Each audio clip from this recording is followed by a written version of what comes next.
자, 어제 국내 증시에 복귀하면서 오늘장 전략까지 짜보도록 하겠습니다. 먼저 키워드부터 보시죠. 한숨, 의심, 방향성, 그리고 돈. 상당히 좀 부정적인 분위기가 느껴지는데요. 먼저 한숨부터 보겠습니다. 한숨, 사실 그렇게 부정적인 느낌은 아닙니다. 며칠째 답답한 흐름을 보이던 우리 증시, 다행히 3거래일 만에 반등에 성공하면서 한숨 돌렸습니다. 그동안 일부 섹터에서 오른 걸 제외하고는 크게 조정을 받을 만한 이유도 그렇다고 크게 오를 이유도 없는 상황에서 이 미국발 반도체 약세가 우리 시장에 영향을 주진 않을까라고 걱정을 했었는데 다행히도 장중에 반발 매수세가 지속적으로 들어오면서 일부 종목은 상승 반전까지 성공을 했습니다. 자, 그래도 실적 발표를 앞두고 주가가 오르면서 부담스러운 상태에서 결과를 보고 대응하는 것보다는 경계감으로 미리 조정을 좀 받은 상황에서 이 결과를 마주하는 게 상대적으로 부담은 좀 덜할 것 같다라는 생각인데요. 자, 이런 측면에서 지금의 쉬어가는 이 국면이 전화위복이 될 가능성도 있지 않나라는 생각도 함께 해봅니다. 자, 어제 시장에서는 이런 섹터들이 주목을 받았습니다.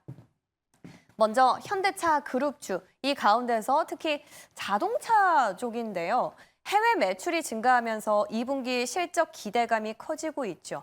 또 이제 10월 달이면 조지아 공장이 가동이 되고 그럼 미국 정부로부터 소비자들이 보조금을 받고 신차를 구매할 수 있어서 앞으로 실적 성장에 대한 모멘텀이 꽤 남아있는 상황입니다.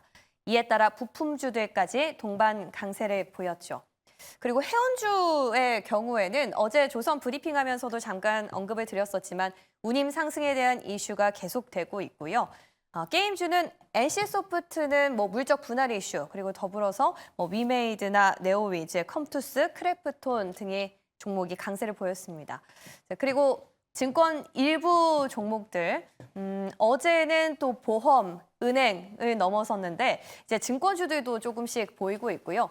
인테리어의 경우에는 주택 거래량이 증가하고 있고 또 1분기, 2분기 실적 기대감까지 안으면서 지난주 후반부터 두각을 보이고 있습니다.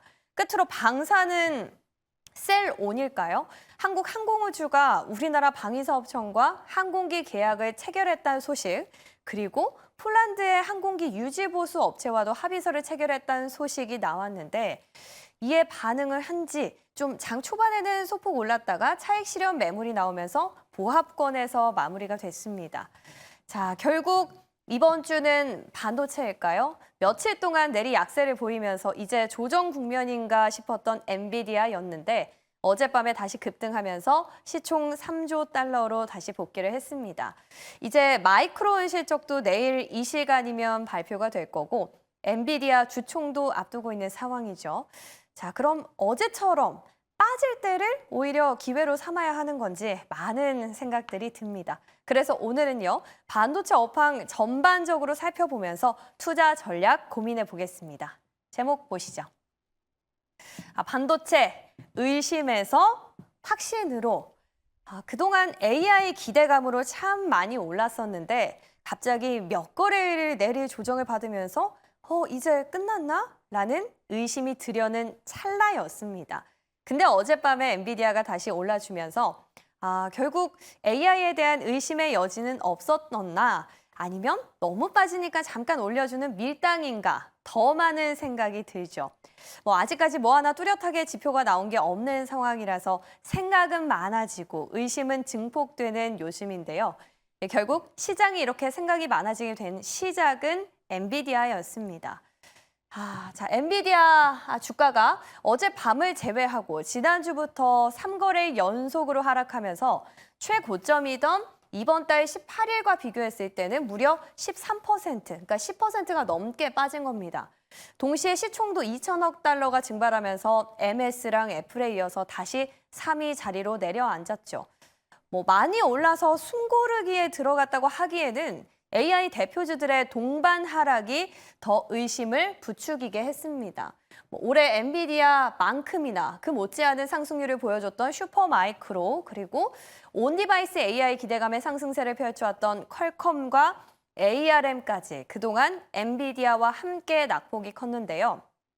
자, 이 때문에 단순히 엔비디아 주가가 많이 올랐다는 주가 자체에 대한 거품론보다 AI에 대한 거품이 아니냐라는 논란이 나오고 있습니다. 자, 한번 잘 생각을 한번 해보실까요? 엔비디아는 AI 가속기를 파는 기업인데 이 기업이 실제 AI 서비스로 수익을 얻는 MS 같은 클라우드, 또 데이터 센터 기업보다 시총이 더 높았다는 거죠.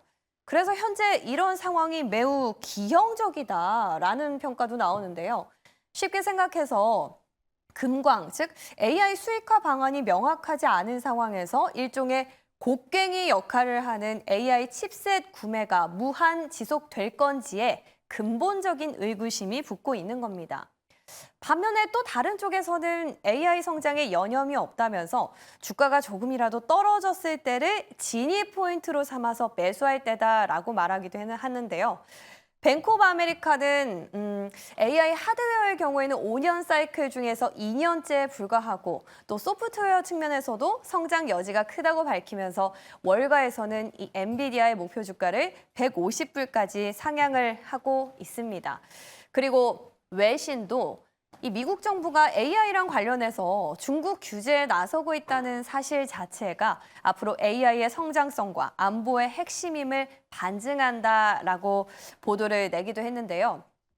자, 뭐 이렇게 의견이 분분하긴 하지만 이 모든 의견들은 결국 마이크론의 실적이 나와 봐야 또 엔비디아 주총이 지나 봐야 정리가 된다는 겁니다.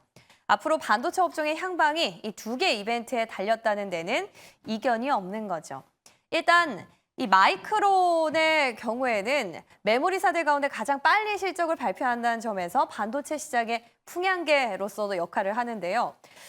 지난 3월 달에 발표됐었던 2분기 실적을 한번 복기해 보면 이 당시 컨센을 훨씬 넘어서는 58억 달러, 그러니까 우리 돈으로 약 7조 원 정도 매출을 기록하면서 서프라이즈를 거뒀었죠. 그래서 시간 외에 이제 거래가 폭등하기도 했는데요. 이번 3분기에도 시장의 예상치인 60억 달러를 크게 상회하는 66억 달러까지 매출을 예상하고 있고 EPS도 9센트를 넘어서는 17센트가 될 거란 전망이 우세합니다. 자, 이미 이 2분기 실적 발표 당시에 2024년, 그러니까 올해까지는 HBM이 완판됐고 25년도도 대부분 판매를 완료했다라고 밝혔는데요. 이번 실적에서 과연 이만큼이나 높아진 눈높이를 뛰어넘는 무언가가 나오실지는 뚜껑을 좀 열어봐야겠습니다. 그리고 이와 더불어서 엔비디아 주주총회도 현지 시간으로 26일에 열리죠. 이번 주총에서는 젠슨 왕 CEO를 포함해서 주요 간부들의 임금안, 그러니까 돈이 주요 의제가 될 걸로 전해졌는데요. 때문에 특별한 호재가 없을 수도 있지만 최근에 엔비디아 주가가 너무나 낙폭이 심했던 만큼 황 CEO가 무언가를 발표할 수 있지 않을까라는 합리적인 기대도 해볼 수 있습니다. 외신에서도 AI 붐 속에서 이제 앞으로 엔비디아가 어떻게 장기 성장 전망을 보여줄지 이에 대한 코멘트를 다는 기회가 될 수도 있다라는 예상이 나오고도 있죠. 자, 이렇게 당장 이 두 개 이벤트가 이번 주에 끝나고 나면 다음 주 금요일 7월 5일에는 삼성전자의 잠정 실적이 나오게 됩니다.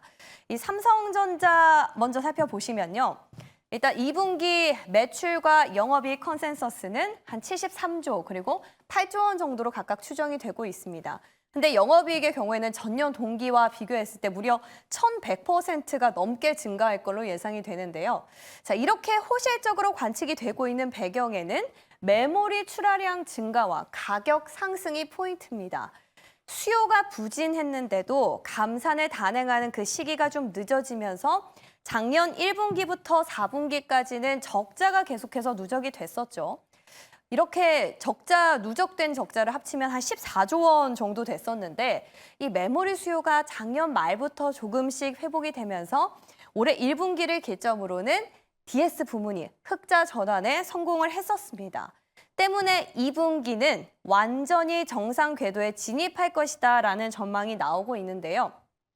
자, 이렇게 레거시 쪽의 실적 개선 자체는 아주 고무적이지만 HBM에서 성과를 못 내고 있는 게 삼성전자로서는 여전히 뼈아픈 대목입니다. 여기에 또 파운드리 사업에서는 TSMC랑 격차를 줄이기 위해서 글로벌 수주를 따내는 게 관건인데요. 자, 지난주부터 이 사업 부문별로 글로벌 전략회의를 열고 또 하반기 사업 계획을 논의하고 있는 삼성전자죠.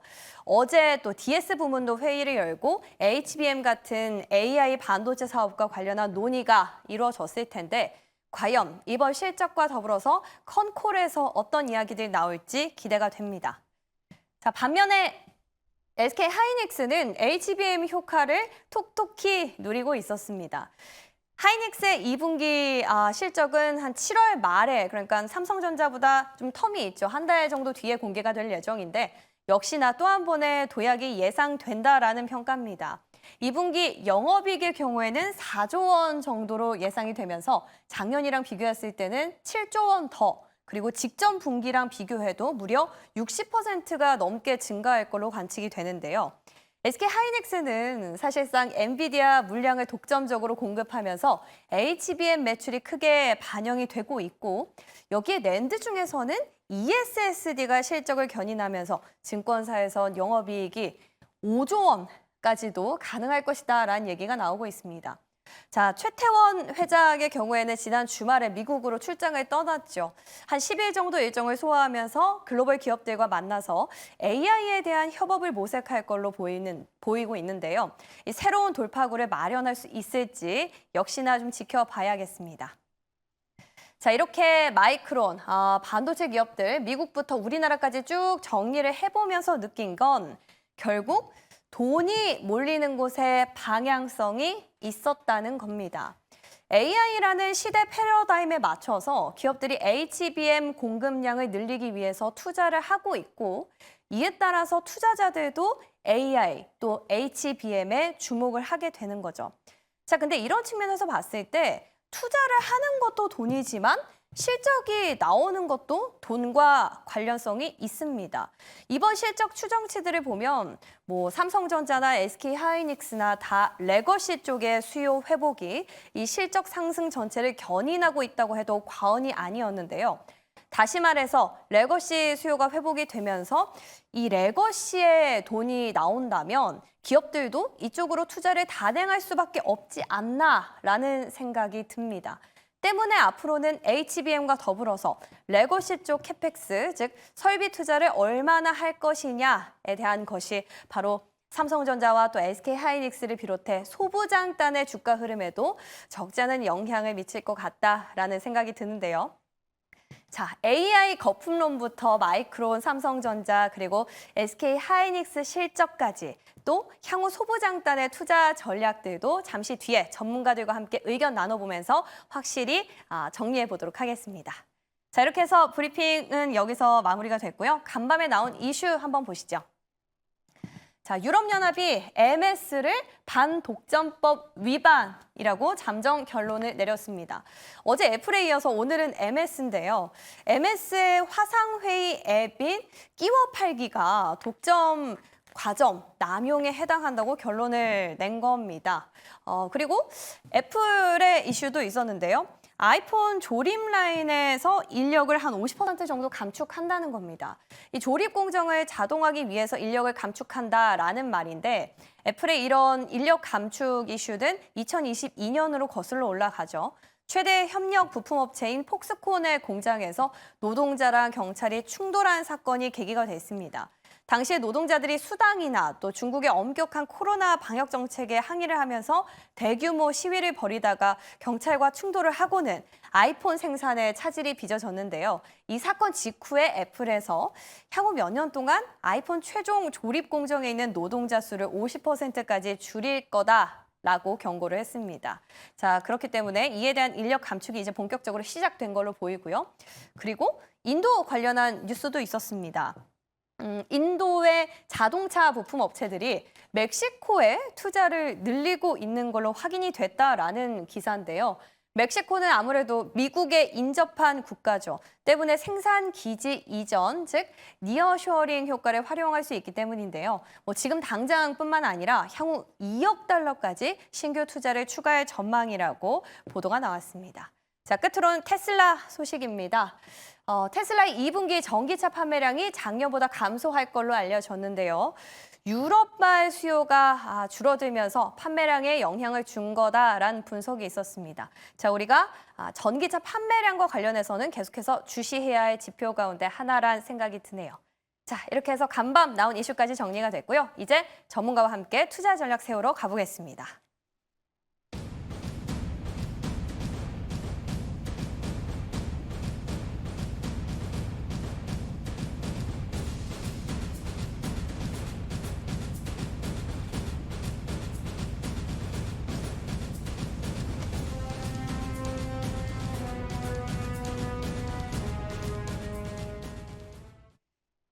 자, 오늘 이슈는 두 분과 함께합니다. M인베스트먼트 이주연 대표 그리고 기업공시연구소 변영인 대표 모셨습니다. 어서 오십시오. 네, 반갑습니다. 네, 오늘도 준비를 많이 해오셨는데 빠르게 짚어볼게요. AI 거품론이 나왔습니다. 어제장에 엔비디아 잠깐 반등이 있었긴 했지만 주가 단기적으로 많이 올랐기 때문에 잠시 반발 매수세가 들어온 거다. 아니면 AI 이제 거품이 빠졌다. 대표님은 어떻게 보십니까?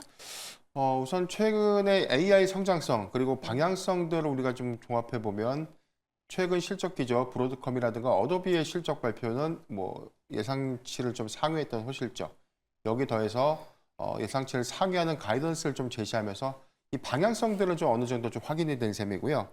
그런데 엔비디아의 주가가 계속해서 액면 분할 이후에 좀 급등을 좀 한 이후에 3거래일간 하락을 했고 어제 좀 반등에 좀 성공을 했는데 이게 사실상 엔비디아의 어떤 주가 흐름과 이 반도체 업황 전체를 사실 좀 비교하는 것은 다소 무리가 아닌가 싶은데 지금 엔비디아의 경우는 역사상 최고가를 좀 경신한 이후에 차익 매물을 좀 소화하는 과정이었고 이후에 3거래일간의 어떤 조정 부분들은 대규모 좀 옵션 거래 만기에 관련된 어떤 여파도 좀 있었고 자사주의 어떤 처분 이슈 그리고 전체적인 어떤 차익 매물이 고가에서 좀 더 매물 소화를 좀 해가고 있는 과정이라는 관점에서는 저는 어떤 산업의 어떤 방향성이라든가 성장성에는 이견이 없다라고 좀 볼 수 있기 때문에 일시적인 어떤 조정이 아닌가라고 좀 보고 있습니다.